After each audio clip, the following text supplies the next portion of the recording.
Industry 4.0, or the fourth industrial revolution, is the name given to the current trend of automation and data exchange in manufacturing technologies. Before an organization can even think of Industry 4.0, it is required to be what PwC calls a digital champion, which requires having gone some way down the digital path already. For the most part though, studies like the one from PwC and various other researchers show that a lot of companies seem to be plodding down an unpaved road, if they're on the digital journey at all. Research shows that 2/3 of organizations have yet to create a clear digital vision and baseline strategy to support their digital transformation.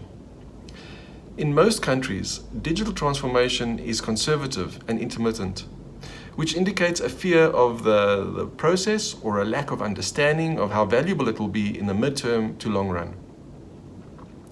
If you haven't started on your digital journey or have spurts of innovation and then fear, we suggest that you seek out a partnership with experts who can help pave the road for you. To paraphrase an old African saying, the best time to plant a tree is 20 years ago. The second best time is today. We suggest that if you haven't started on your digital transformation journey, that you start today.